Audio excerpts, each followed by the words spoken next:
DSA అసలు ఈ DSA అనేది ఎందుకు నేర్చుకోవాలి? కంపెనీస్ ఎందుకు డిఎస్ఏ అని చెప్పి దాన్నే ప్రిఫర్ చేస్తాయి?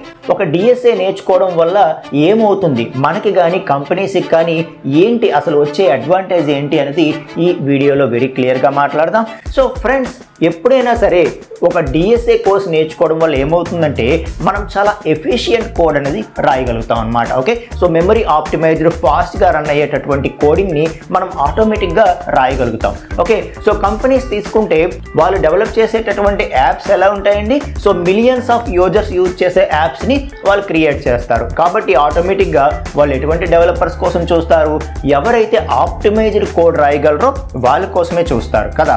సో అప్పుడు ఏమవుతుంది? సో ఎప్పుడైతే మీరు డిఎస్ఏ స్కిల్ నేర్చుకుంటారో అప్పుడు ఆటోమేటిక్గా ఏమవుతుందంట, సో మీరు ది ఎఫిషియంట్ కోడ్ అనేది రాయగలుగుతారు. సో జస్ట్ ఒక నార్మల్ కోడర్ లాగా ఇంకా మీరు ఆలోచించరు. మీరు ఆప్టిమైజ్డ్ కోడ్ రాసేటటువంటి ఒక ఎక్స్పీరియన్స్డ్ ప్రొఫెషనల్ ఎలాగైతే ఉంటారో ఆ స్కిల్ అనేది మీకు ఆటోమేటిక్గా వస్తుంది. కాబట్టి ఒక డిఎస్ఏ తెలిసిన పర్సన్ రాసిన కోడ్ని అండ్ డిఎస్ఏ తెలియని పర్సన్ రాసిన కోడ్ని మనం కంపేర్ చేస్తే ఒక డిఎస్ఏ తెలిసిన పర్సన్ రాసేటటువంటి కోడ్ అనేది చాలా హైలీ ఆప్టిమైజ్డ్ కోడ్ అనేది వస్తుంది. కాబట్టి ఆటోమేటిక్గా కంపెనీస్ అనేవి డిఎస్ఏని ప్రిఫర్ చేస్తాయి అన్నమాట. ఓకే, సో మీకు డిఎస్ఏ ఏ ఆర్డర్లో నేర్చుకోవాలి, కరెక్ట్ రోడ్ మ్యాప్ ఏంటి అనేది తెలియకపోతే నేను వెరీ క్లియర్ డాక్యుమెంట్ ఒకటి ప్రిపేర్ చేశాను.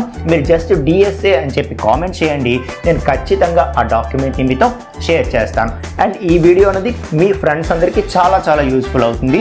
ఖచ్చితంగా వాళ్ళందరితో కూడా షేర్ చేయండి ఫ్రెండ్స్. అలాగే మరిన్ని ఇలాంటి యూస్ఫుల్ కంటెంట్ మీరు ఇంకా నేర్చుకోవడం కోసం మన అకౌంట్ని ఫాలో చేయండి ఫ్రెండ్స్. Thank you.